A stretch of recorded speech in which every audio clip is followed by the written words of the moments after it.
প্রিয় শিক্ষার্থীরা, তোমরা কেমন আছো? আশা রাখি ভালো আছো। অনলাইন ক্লাসে তোমাদের স্বাগতম। আমি মোহাম্মদ শাহজাহান মণ্ডল, সহকারী অধ্যাপক, প্রাণীবিদ্যা বিভাগ, খিলগাঁও মডেল বিশ্ববিদ্যালয় কলেজ। তো প্রিয় শিক্ষার্থীরা, আমি আজ মাস্টার্স শেষ বর্ষের অ্যাডভান্স বায়োলজির উপর ক্লাস নেব। তো আমরা আজকে পড়াবো কৃষি বিপ্লব এবং সবুজ বিপ্লবের উপর।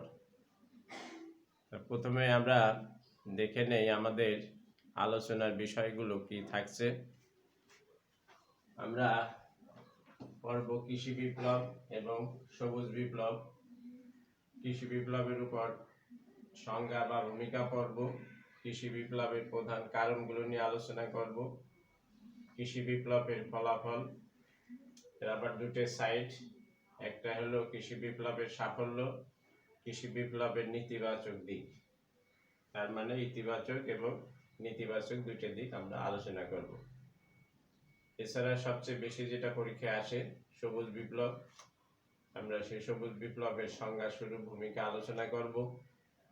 তারপরে সবুজ বিপ্লবের পটভূমি এবং বিভিন্ন দেশে সবুজ বিপ্লব নিয়ে কথা বলবো।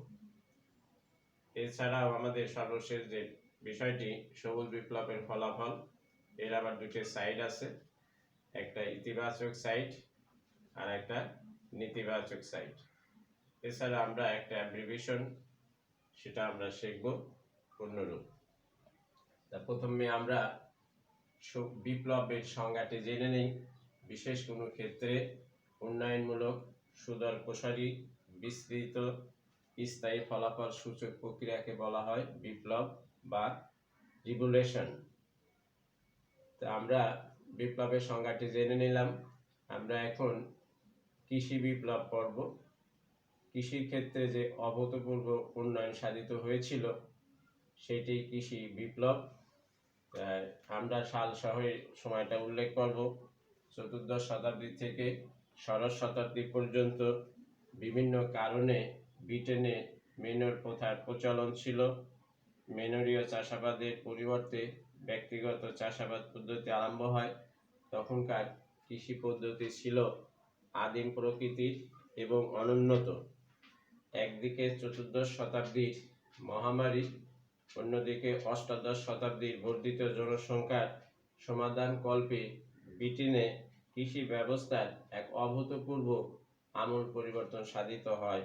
এই অভূতপূর্ব আমূল বা অকল্পনীয় অগ্রগতির কারণে একসময় একে কৃষি বিপ্লব বলা হতো।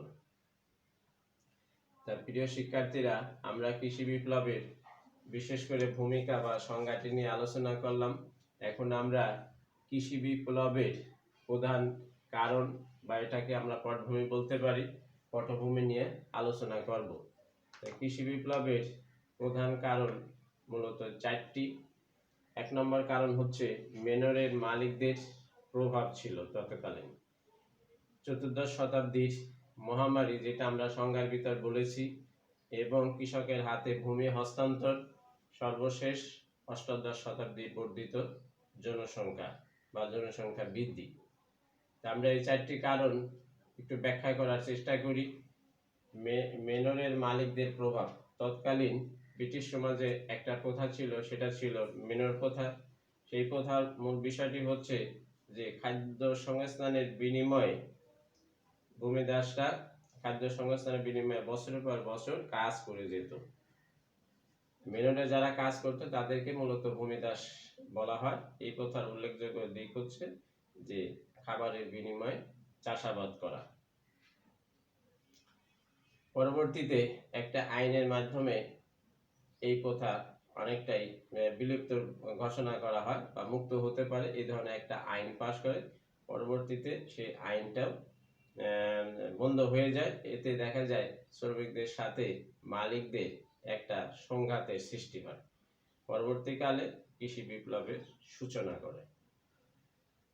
তারপরে চতুর্দশ শতাব্দীর মহামারী, আমরা দ্বিতীয় যে কারণটি বলেছিলাম, বিশেষ করে এই সময়টা ছিল 1348 থেকে 1349। এই সময়ে ইউরোপে এক দুর্ভিক্ষ বা মহামারী দেখা দিয়েছিল, তখন ইউরোপে অর্ধেকের বেশি লোক মারা যায় এবং কৃষি কাজের জন্য শ্রমিকের অভাব দেখা দেয়, দ্রব্যাদির মূল্য অত্যাধিক বৃদ্ধি পায়। তা পরবর্তীতে দেখা যায় জমিদারগণ জমি চাষ করতে ব্যর্থ হয়। তখন দেখা যায় যে কৃষকেরা, বিশেষ করে যারা জমি চাষ করবে, তাদের চাহিদা অনেক বৃদ্ধি পায়। এক পর্যায়ে আইন পাস হয়। আগে যে প্রথাটা ছিল সেই প্রথাটি, বিশেষ করে দাস প্রথা বিলুপ্ত করতে বাধ্য হয়। তারপরে 1382 সালে ভূমিদারদের আন্দোলন এত জোরদার হয় যে জমিদারগণ সমস্ত ভূমিদারদের মুক্তি দিতে বাধ্য হয়। এই মুক্ত শ্রমিকেরা অধিক মজুরির বিনিময়ে কৃষিপণ্য উৎপাদন আগের চেয়ে বেশি করত এবং তাদের জীবনমাত্রার মান কিছুটা উন্নতি হয়। তারপরে স্টেজটা আমরা বলেছিলাম যে কৃষকের হাতে ভূমি হস্তান্তর। 14 শতাব্দীর মহামারী ভূমিদাস প্রথা মুক্তি আন্দোলনের ফলে জমিদারদের পক্ষে কৃষিকাজ করা দ্রুত হয়ে দাঁড়ায়। পরবর্তীতে তারা জমিগুলো ইজারা দিতে থাকে। এক বছর শেষ হলে পুনরায় আবার ইজারা দেয় এবং দেখা যায় আদিম যে চাষাবাদগুলো ছিল সেটা কিছুটা চেঞ্জ করে। পরবর্তীতে মহিষ এবং চাষের যন্ত্রপাতি দ্বারা চাষাবাদ শুরু করে, অর্থাৎ জমির মালিকেরা চাষের যন্ত্রপাতি এবং মহিষ ইত্যাদি যোগান দিতে থাকে। এতে দেখা যায় কৃষকের একটু জীবনমান উন্নত হয় এবং জমিতে ফসল বেশি হয় এবং কৃষক এবং মালিক উভয় এতে উপকার লাভ করে। তারপরে অষ্টাদশ শতাব্দীর বিশেষ করে জনসংখ্যা বৃদ্ধি। কৃষি বিপ্লবের পূর্বে অষ্টাদশ শতাব্দীতে দেখা যায় যে জনসংখ্যা প্রচুর হারে বৃদ্ধি পায়। তখন দেখা যায় এই বর্ধিত জনসংখ্যার চাহিদা মেটানোর কারণে যে পরিমাণ ফসল উৎপন্ন হতো তাতে তাদের চলা সম্ভব ছিল না। পরবর্তীতে ক্ষুদ্র ক্ষুদ্র যে জমিগুলো ছিল সেই ক্ষুদ্র ক্ষুদ্র জমিগুলো তারা একত্রিত করে বৃহৎ খামার গড়ে তোলে, কিন্তু তাতেও খাদ্যের চাহিদা মোতাবেক উৎপাদন বৃদ্ধি হয়নি। এগুলোই ছিল মূলত কৃষি বিপ্লবের প্রধান কারণ। কৃষি বিপ্লবের ফলাফলে আমরা আসি। কৃষি বিপ্লবের ফলাফল আবার দুটো সাইড, একটা হলো ইতিবাচক সাইড আর একটা হলো নেতিবাচক সাইড। প্রথমে আমরা ইতিবাচক সাইডটির কথা বলবো। ইতিবাচক সাইটের ভিতর 1 নম্বর যে সাইটটা হয় সেটা হলো কৃষি ব্যবস্থার উন্নয়ন। কৃষি ব্যবস্থার উন্নয়ন, এটার আমরা একটু ব্যাখ্যা দিই। আদি যুগে যখন কৃষি বিপ্লব চলছিল তখন আজকের ন্যায় বংশগতিবিদ্যা, কোষতত্ত্ব এবং বায়োটেকনোলজির উদ্ভব ঘটেনি। তখন আদিম পর্যায়ে বা দেখা যায় অনুন্নত পদ্ধতিতে চাষাবাদ করা হতো। যখন এই প্রযুক্তিগুলি, বিশেষ করে বংশগতিবিদ্যা, কোষবিদ্যা এবং বায়োটেকনোলজির উদ্ভব ঘটে, তখন একজন বিজ্ঞানীর নাম আমরা বলতেই পারি রবার্ট বেকওয়েল।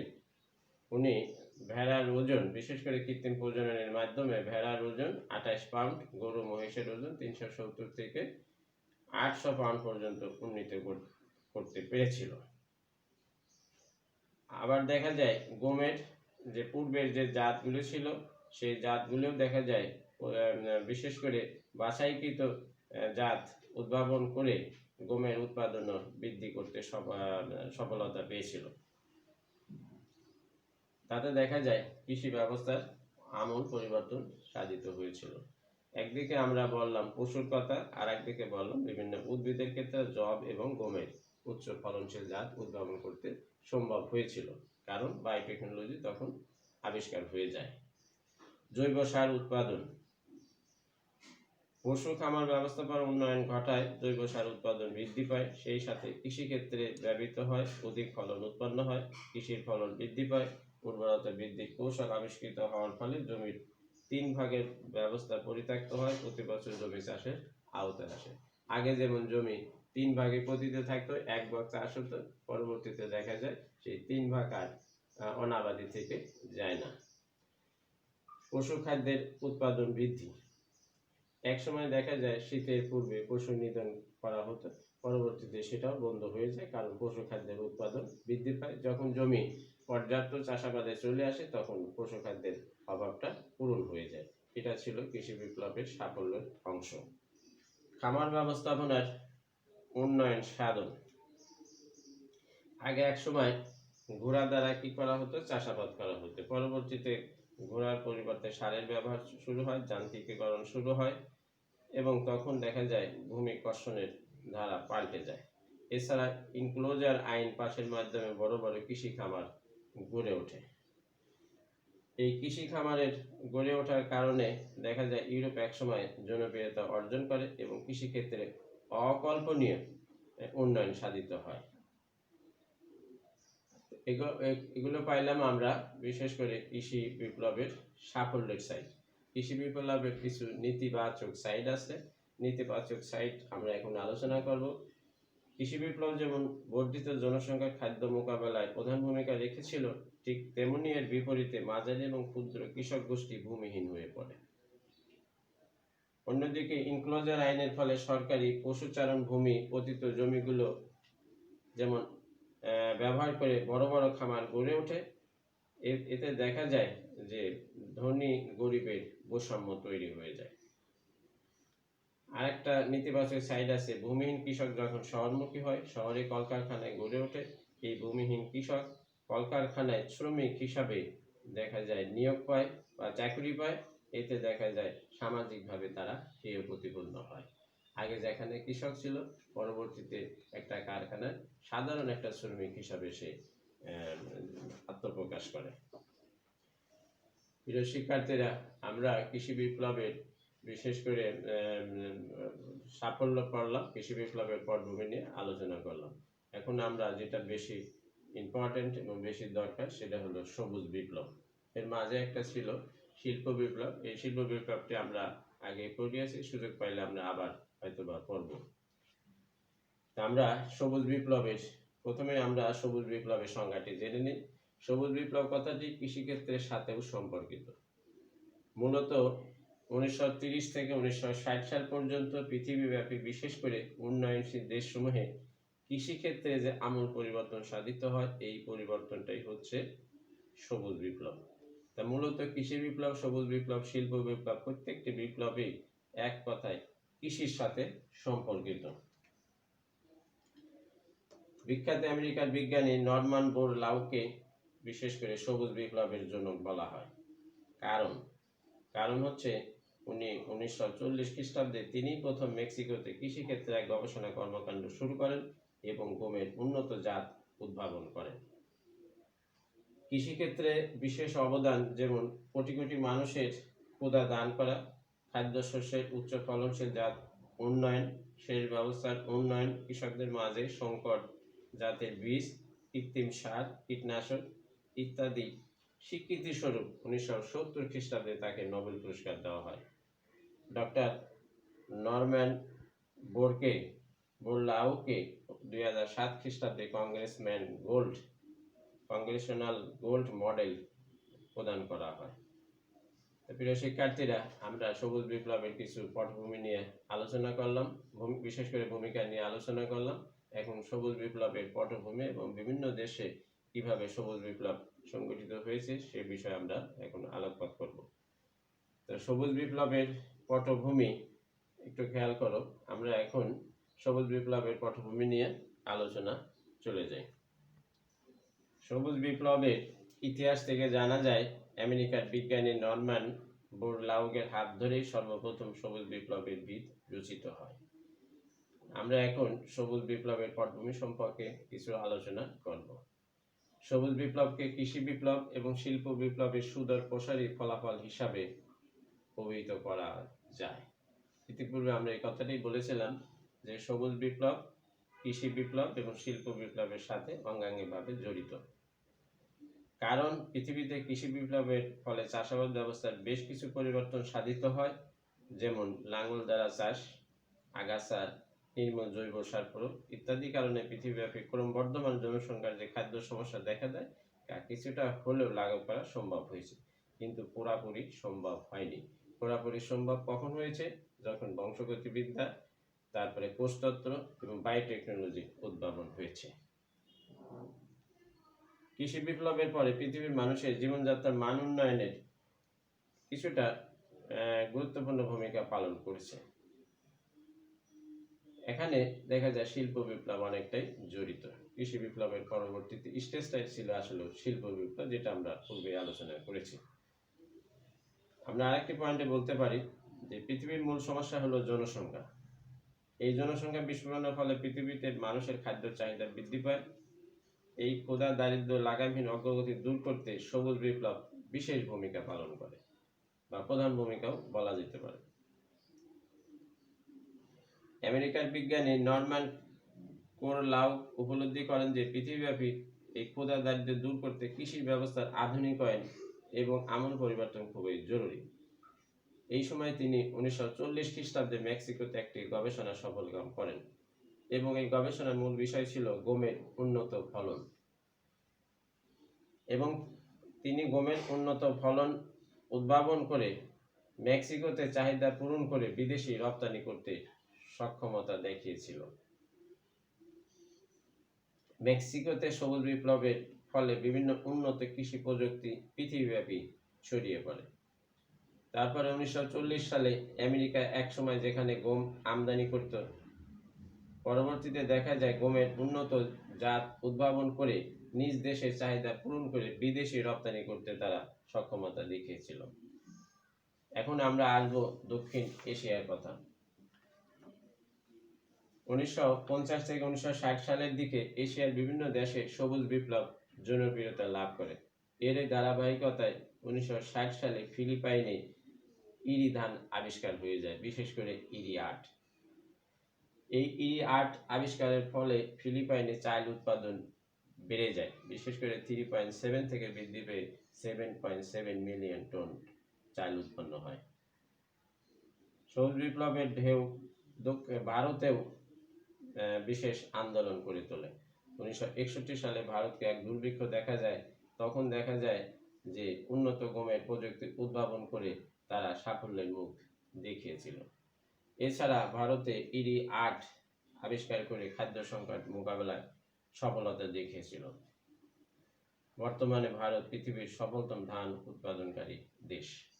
সবুজ বিপ্লবের গবেষণা বা ধারাবাহিকতা বাংলাদেশে ধান গবেষণা ইনস্টিটিউট প্রতিষ্ঠিত হয়, ফলে বাংলাদেশে বিভিন্ন উচ্চ ফলনশীল জাত উদ্ভাবন করা সম্ভব হয়েছে। 1950 থেকে 1984 সালের মধ্যে সবুজ বিপ্লব বিশ্বব্যাপী ছড়িয়ে পড়ে, যার ফলে পৃথিবীব্যাপী খাদ্যের উৎপাদন 250% বৃদ্ধি পায়। তার মানে 250% এই বৃদ্ধি পেয়েছিল সবুজ বিপ্লবের ফলে। এর ফলশ্রুতিতে ব্রাজিল, ফিলিপাইন, মেক্সিকো, চীন, ভারত, পাকিস্তান, বাংলাদেশ, শ্রীলঙ্কা প্রভৃতি দেশ খাদ্য রপ্তানি করতে সক্ষমতা অর্জন করেছিল। তা আমরা সবুজ বিপ্লবের পটভূমি এবং বিভিন্ন দেশে সবুজ বিপ্লবের বিষয়গুলো আলোচনা করলাম। আমরা এখন সবুজ বিপ্লবের ফলাফল নিয়ে আলোচনা করব।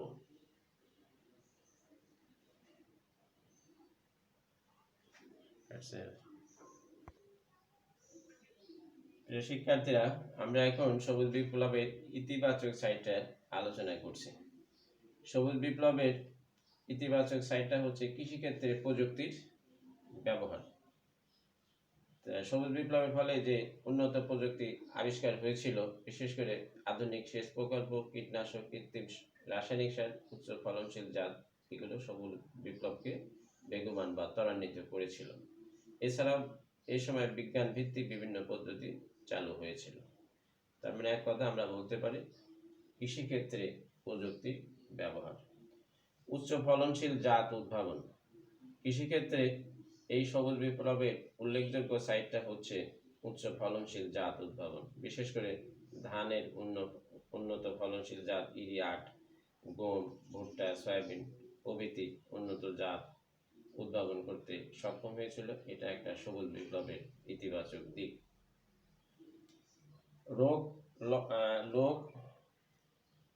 লবণ এবং খরা প্রতিরোধ জাত উদ্ভাবন। তা সবুজ বিপ্লবের আরেকটা সাইড হচ্ছে রোগ, লবণ এবং খরা প্রতিরোধ জাত উদ্ভাবন।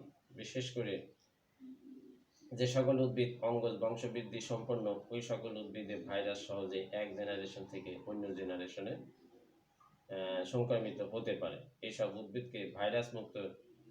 করতে মেরিস্টেম কালচার পদ্ধতি এক কার্যকারী ভূমিকা রাখে।